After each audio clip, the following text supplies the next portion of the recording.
که چند سال گرفت دادگاه عالی تاجیکستان حکم باز سه مقامدار بلندپایه آژانسی ضد فساد را اعلام کرد. در روز اول مجمع کلی سازمان ملل متحد در شهر نیویورک سخنرانی پرزیدنت آمریکا دونالد ترامپ و رئیس جمهوری تاجیکستان امامعلی رحمان مد نظر است. و منزل با حشمت به فرزندان سابق پرزیدنت قرقیزستان قرمانبک باقیف نصیب نکرد که صاحب آن خواهد شد. سال گذشته از ساختارهای حکومتی نمایندگان آمده بودند، منطقه را حساب کردند، گفتند که سندها را ترتیب داده خانه را در مزایده می‌گذارند. مقامات تاجیکستان برای رهایی یک شهروند کشور از دست قاچاقبران افغان با مقامات کابل مذاکرات را آغاز کردند. قراخانوف 55 ساله ساکن ناحیه همدانی روز 15 سپتامبر از جانب گروه نامعلوم قاچاقبران ربوده شد. روز 19 آگوست منصبداران افغان گفتند که برای پیدا کردن این شهروند تاجیکستان با مقامات تاجیک همکاری دارند. اطلاعاتی که به ما رسیده در مربوطات راستا قاچاق و مقدمات اونجا مورد شده.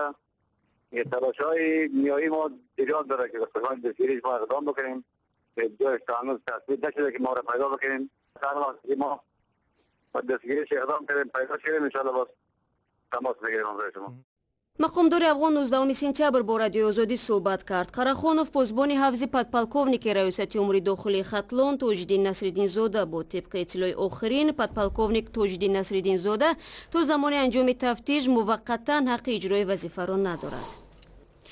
دادگاه عالی تاجیکستان امروز حکم 3 نفر از مقام بلندپایه آژانسی ضد فساد از جمله فیروز خالمرادزاده مفتش پیشین آژانسی را اعلام کرد. قضیه پرسر و صدای بازداشت 10 منصبدار این نهاد 5 ماه پیش شروع شد و حالا بازداشت شده ها یکی پس دیگر حکم خود را میگیرند. میرزا نبی خالقزاد پشت در دادگاه عالی بود و تفصیلاتی بیشتر دارد. دادگاه عالی تاجیکستان صبح امروز در نسبت 6 کارمند آژانسی ضد کروپسی تاجیکستان حکمای خود را صادر نمود. صبح امروز خصوصا در نسبت فیروز خالمرادزاده سردار سابق ریاست تفتیشاتی آژانسی ضد کروپسی تاجیکستان 15 سال اعلان نمود. در نسبت فردوس عبدالغفارزاده 13 سال و در نسبت امیرشاه سلطانزاده نیز 10 سال آنها را روانه زندان کرد. همین طور در نسبت 3 نفر دیگر آنها را تا 6 و 7 ساله نیز حکم اعلان نمود و این را باید بگم که صبح امروز در نزد دادگاه عالی تاجیکستان نزدیکان والدان این افراد محکوم شده جمع آمده بودند و آنها در صحبت به ما میگفتند که نسبت حکم دادگاه ناراضی هستند و حتما عریضه شکایتی خود را پیشنهاد میکنند. باید یادآور شوم که در ابتدا شماره اصلی اعتبار شونده های کارمندان آژانسی ضد کروپسی تاجیکستان 10 نفر بودند و 3 نفر آنها تقریبا 1 ماه پیش بعد 10 سال و 6 ماه از جمله دولتبک خیرزاده معاون رئیس آژانسی ضد کروپسی تاجیکستان و فریدون بنظیرزاده و همچنین رحمت الله بازاروف بعد 10 سال و 6 ماه و به سالهای مختلف روانه زندان شده بودند و حالا یادآور میشم که در دادگاه عالی تاجیکستان عریضه شکایتی کاساسیونی دولتبک خیرزاده موردی بررسی قرار دارد و صبح امروز دولتبک خیرزاده در یک ماشین حربی به دادگاه آورده شد و نتیجه آن در پایان امروز اعلان داشته می شود که آیا بررسی این عریضه شکایتی و در نسبت حکم او آیا به تغییر ماننده می شود یا که دیگرگون کرده می شود. مرافعین نخستین 10 کارمند بازداشته آژانسی نظارت دولتی مالی و مبارزه با کروپسی تاجیکستان روز 19 ایولی سال روان در دادگاه عالی آغاز شده بود. بازداشت کارمندان آژانسی نظارت مالیوی و مبارزه با کروپسی تاجیکستان در آخرهای ماه اپریل امسال آغاز شد و سر و صدای را در مطبوعات جامعه به میان آورد. میرزا نبی خالقزاد، شادمانی تیم رادیو آزادی دوشنبه. رو می‌آوریم به موضوعهای دیگر. امروز در شهر نیویورک بخش رسمی مجمع کلی 72 سازمان ملل متحد آغاز می‌یابد. ابتدا دبیر کلی این سازمان آنتونیو گوترش با پیام در موضوع انسانیت و زیست محیطی مراجعت نموده، سپس رهبران هیئت‌ها در این باره تبادل نظر خواهند کرد. در نیمه اول روز سه‌شنبه یعنی تخمیناً بعد 1 ساعت سخنرانی پرزیدنت آمریکا دونالد ترامپ و رئیس جمهوری تاجیکستان امامعلی رحمان مد نظر است. دیروز در ملاقات با دبیر کلی سازمان ملل متحد پرزیدنت آمریکا دونالد ترامپ درباره ضرورت اصلاحات سازمان ملل متحد حرف زد و همچنین با تشبث پرزیدنت فرانسه امانوئل ماکرون سرنوشت سازش هسته‌ای جامعه جهانی با تهران نیز بحث شد. با قبل منصبداران فرانسه پرزیدنت این کشور امانوئل ماکرون پیشنهاد کرده است که بعد ختم مهلت سازش هسته‌ای ایران در سال 2025 امکان تمدید آن بررسی شود. روز دوشنبه در حاشیه مجمع کلی سازمان ملل متحد در نیویورک، ماکرون با پرزیدنت ایران حسن روحانی و رئیس جمهوری ایالات متحده آمریکا دونالد ترامپ واخوری‌های جداگانه داشت. با قبل منصبداران فرانسوی، ماکرون سعی نمود ترامپ را با پایبندی به سازش با تهران وادار کند. رئیس جمهوری آمریکا چند دفعه تاکید کرده است که سازش با تهران را از اعتبار ساقط خواهد کرد. با عقیده ماکرون، لغو این سازش باعث سبقت تسلیحاتی در خاورمیانه خواهد شد. فرانسه یکی از 6 کشور ابرقدرت عالم است که در سال 2015 با ایران سازش هسته‌ای به امضا رسانیده است. بر پایه آن تحریم بین‌المللی ایران کاهش یافته، در جواب تهران از غنی‌گردانی اوران دست می‌کشد. برنامه را با گزارش از تاجیکستان ادامه میدیم. بانک جهانی برای اداره‌های دولتی تاجیکستان کمک خواهد کرد که شیوه برخورد با آفت‌های طبیعی را از اصول واکنش به پیشگیری کننده عوض نمایند. گپ سر میلیون ها دلار می رود که این نهاد با نفوذ مالی برای حمایت تاجیکستان از سیل و یخ و دیگر فلاکت‌های طبیعی جدا می‌کند. طبق حساب‌های بانک جهانی در 24 سال اخیر در کشور تقریباً 7 میلیون آدم از این آفت‌ها زیان دیده است. مومن احمدی موضوع را ادامه می‌دهد. بانک جهانی برای رفع عاقبت‌های آفت‌های طبیعی در تاجیکستان 50 میلیون دلار اختصاص می‌دهد. با این مبلغ در منطقه‌های آسیب دیده، کوپرک‌ها و سربندهای تخریب شده را برقرار نموده، ساحل‌ها را مستحکم خواهند کرد. با گفته رهبریت نمایندگی بانک جهانی، برنامه‌هایی که از سوی بانک مبلغ گذاری می‌شوند چند هدف دارند. ساختمان و برقرارسازی کوپرک‌ها امکانیت‌های اقتصادی را رشد می‌دهد و روای نقلیاتی را بیشتر می‌کند. مستحکم نمودن ساحل‌ها به خطری چاروا و محصولات کشاورزی خواجگیداران را تأمین می‌سازد. همچنین زمین‌های حاصلخیز را در فصل بهار از آبخیزی امین نگه می‌دارد. برنامه‌ها در مناطق پیاده می‌شوند که دارای بیش از 650,000 نفر اهالی می‌باشند. در این برابر قرار است که نظام اداره‌کنی علاقه فوری و آگاهسازی اهالی به هنگام آفت‌های طبیعی در مرکز ملی نظارت بحران نوسازی شود. یکی از بخش‌های این برنامه تحکیم اقتدار تاجیکستان برای کاهش فلاکت‌های طبیعی است. از جمله مرکز بنیاد می‌گردد که خطرها را نظارت خواهد کرد و همزمان دستورالعمل‌های زیاد برای کم کردن آسیب‌پذیری تهیه می‌شوند.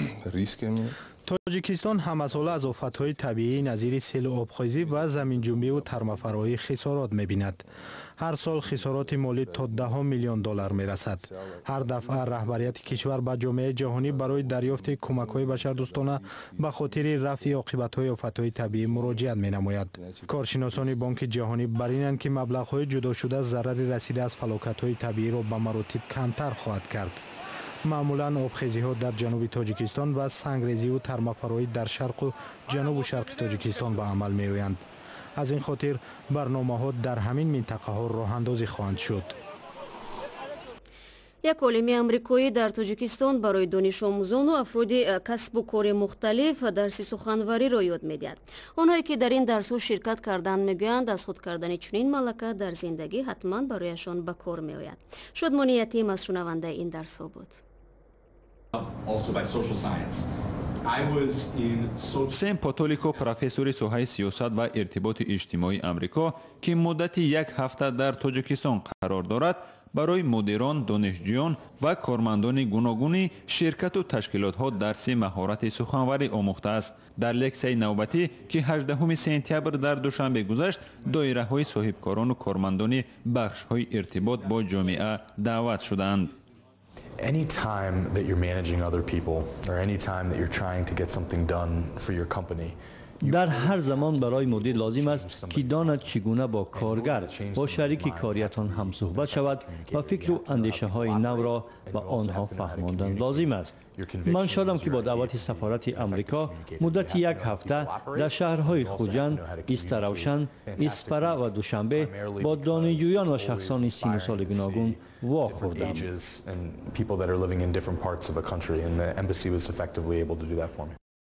این گزارش را در شکل کامل در سایت آزادی www.azadi.org تماشا کنید. در قرغیزستان تاکنون سرنوشت خانه‌های با حشمتی که به دو پسر سابق پرزیدنت این کشور قرمانبک باقیف تعلق داشتند حل نشده است. امروز این خانه‌ها که به ویرانه تبدیل یافتند از جانب یک گروه معلولان اشغال شدند. مکان منزل‌ها در مرکز بیشکک جای گیرند و خریداران زیاد دارند، ولی تقدیر ساکنان فعلی منزل پرزیدنتی چی می شود معلوم نیست. از بیرون خانه باقیوفا از هزاران منزل مردم شهر بیشکک هیچ فرق ندارد، البته اگر به داخل آن وارد نشوید. منزلی که زمان با حشمت بود تقریبا ولنگار شده است و خانه ببام را باران و باد تدریجاً ویران تر می کند. ماه اپریل سال 2010 بعد از انقلاب برای اولین بار مردم عادی خانه پسر دوست داشته پرزیدنت برکنار شده قرغیزستان قرمانبک باقیوف را دیدند. حالا با گذشت 7 سال از آن حادثه در منزل باقیوفا گروه از افراد معلول زندگی دارند. یکی از اولین هایی که دفعتاً بعد از انقلاب به اینجا آمد رستم ایمانعلیف بود. وقتی ما به اینجا آمدیم همه جا پر از آب بود و بوی سوخته میکرد. چیز و چاره نداشت. مردم همه را یا آتش زدند یا تا آمدن ما بردند. از آرایش با حشمت داخل خانه و جهاز گرانبها چیزی باقی نماند. تنها حمام چندان آسیب ندیده است. در اتاقها همه اشیا را شکستند و حتی فرشها را دزدیده بردند. مردم میگویند اول شده تاکسیست ها آمدند. آنها 700,000 دلار را بردند. همین گونه اوضاعها موجودند. وقتی ما نو آمدیم اینجا آدمان بودند. آنها گفتند که در نزدیکی ها زندگی میکنند. چیزی را بر کرده میبردند. حتی درخت ارچه ها را از زمین میکندند. وقت زندگی در این خانه ولنگار ناممکن شد، رستم به گراژ مکسیم باقیوف پسر قرمانبک باقیوف کوچید. از اینجا زمان پسر پرزیدنت فراری با ماشین های گرانبها بیرون میشد و شاید تصور نمیکرد که خانه او را تاراج کرده و گراژش را به منزل زیست تبدیل میدهند. تا کنون به اینجا حساب ها به نام مکسیم باقیوف می آیند. مردم میگفتند که اگر ما بر وقت‌تر می اومدیم و میگفتیم که معلولان میخواهند این منزل را بگیرند، چیز و چاره را می توانستند حفظ کنند. در رو بروی رستم همسایه او بختیگل ابراهیمووا زندگی می کند. پای راست بختیگل سنی است. شوهرش نیز معلول بوده با عصا بغل راه می رود.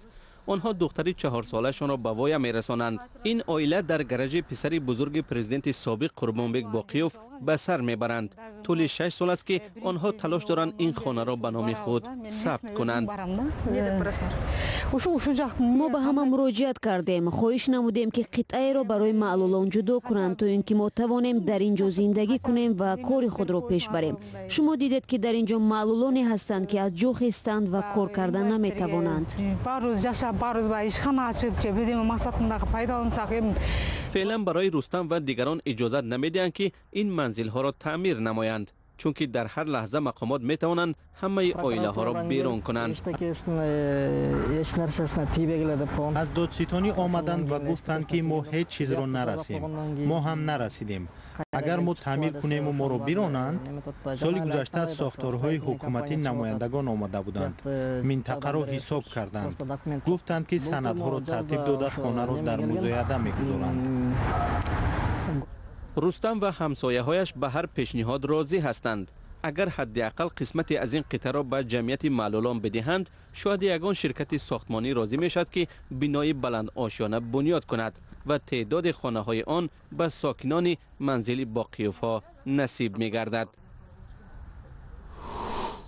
و مقامات تاجیک ترتیب مراسم عزاداری و تعزیه را قبول کردند که من بعد تمام مراسم های دفن عزاداری بر اساس آن گذرانده می شود. طبق ترتیب نو من بعد در مراسم های دفن داد گفتن، نحوه کشیدن و فیغان برداشتن منع است. نزدیکان شخصی وفات کرده تنها حق دارند گریه کنند.